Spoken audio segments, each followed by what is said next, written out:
Let me bring on our guest this morning, Dr. Alex Del Carmen. He heads up the School of Criminology, Criminal Justice, and Strategic Studies at Tarleton State University in Fort Worth. He works with police departments from coast to coast on training, tactics, and racial profiling. Doctor, welcome to the Chris Salcedo Show. Thank you for having me. First off, first blush on, and your reaction on what transpired in the streets of Dallas last week. You know, it's of historical significance. There's no question that we're going to learn for the next few months and perhaps years as to police tactics and various other things that we can do better to ensure the safety of our police officers. Now, there's been a lot of emphasis on improving community policing, and I think that even the vast majority of officers want to improve on community policing and employ new tactics. And everybody talks about, especially in the African-American community, the black community, how these individuals have to have conversations with their children and how to interact with police. Chief among them, you know, don't resist. The place to resist is not on the side of the road.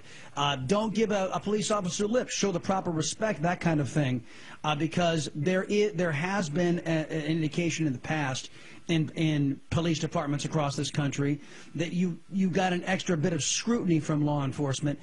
There's been a lot of work done, in my estimation, over the last couple of decades that basically these police departments are doing their best to get rid of that stigma, if you will, of paying extra attention to one particular community over another. Have you observed that as well, number one? And number two, what kind of improvements can be made in your estimation? So there are a lot of different questions that you're asking. So the first one is, with regards to community policing, there is no question that community policing has helped and improved our community relations over the years. Who knows where we would be in the absence of that. Having said that, I think that there's always a balance between our police officers providing community policing services and also protecting the lives of innocent people and protecting their own lives. And so I think where we are right now in the context of the debate, particularly after last week's massacre of police officers, is that I think many of us are asking the question, where do you draw that line between providing community policing services, i.e. being friendly to the community in general, and then also specifically being able to protect the lives of innocent people. With regards to, you know, what police officers have done in the past and what the research suggests, there is no question that most police officers are decent, honest human beings that are trying to do their job and do it well, while at the same time, like any other entity in the world, we have people in law enforcement, albeit a few, that don't belong in law enforcement. And so our job is to be able to weed those individuals out so we can minimize the issues that have been raised in the past few years. Dr. Alex Del Carmen is my guest right now. He heads up the School of Criminology, Criminal Justice, and Strategic Studies at Tarleton State University in Fort Worth. So I have been upset isn't the right word. Perhaps dismayed isn't the right word. Just astonished at the level of disingenuousness exhibited by members of the left wing of this country, and also what I call the Brian Williams press, the mainstream press. And for example, I'll give some examples here. Of course, the two incidences involving police shootings in Minnesota and in Louisiana dominated the headlines for the better part of 3 or 4 days. However, there was another shooting out in California last month that got scant coverage. It was a black police officer shooting a white individual, and that got hardly any coverage. But before there's an investigation even done in Minnesota, an investigation even done in Louisiana, the press and left-wing politicians are out there decrying racism and bad acting by police officers, and it seems a rather duplicitous way about going things, in particular reporting about these things, but when politicians weigh in as well, and that could be dispiriting to our nation's law enforcement, yes?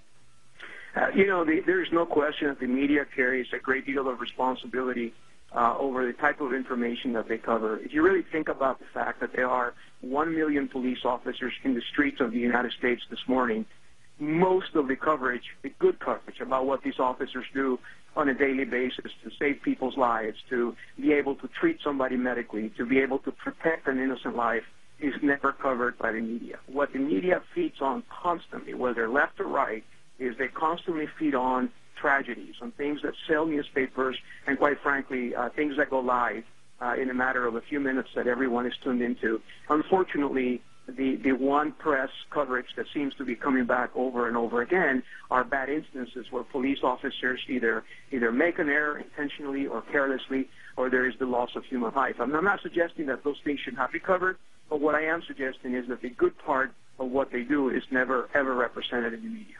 Now, you deal with racial profiling, and I've always been under the impression that profiling itself is good. That's a basic part of criminal investigation, profiling. But racial profiling ought to not be part of the portfolio. Am I wrong on that? No, you're right. And actually, there's a difference between criminal profiling and racial profiling. Criminal profiling is part of the instrument or tool set of law enforcement that they use in order to be able to solve a crime or be able to prevent a crime. Whereas racial profiling is actually not only not acceptable, but it's also against the law, whereby a police officer would rely on the race or ethnicity of an individual solely as any kind of actionable or a substitute for probable cause in what they do. And so there's a clear demarcation, a clear difference between criminal profiling and racial profiling. Yeah, and we've talked about the stats already this morning, that the 50% of the nation's violent crime is happening in one community, and it happens to be in the black community. And, of course, disingenuous liberals and the aforementioned press, they ignore that. They also ignore stats that were just published by the Washington Post that say that by a 2-to-1 margin in 2015, whites died at the hands of police officers, and again, this is rightly or wrongly, died at the hands of police officers than blacks did. And these facts seem to escape the sensational coverage that we're getting from what I call the Brian Williams press. To me, the most significant factor beyond race or ethnicity has to do with poverty. We criminologists know that the most correlational component to crime is poverty and the poverty levels of individuals regardless of their race or ethnicity. And so when you talk about those neighborhoods, in parentheses, those neighborhoods are really typically poor neighborhoods, more so than black neighborhoods or Hispanic neighborhoods or white neighborhoods. They're neighborhoods that are inhibited with poverty. And so if we really want to have a serious conversation in America about preventing crime, we have to talk about employing people and giving people opportunities to be employed, and then those that don't want to take those opportunities to simply have a system that actually requires them to be accountable to have a job. Dr. Alex Del Carmen, everybody. He heads the School of Criminology, Criminal Justice, and Strategic Studies at Tarleton State University in Fort Worth. Sir, I really appreciate the conversation this morning with you. Thank you much. You betcha.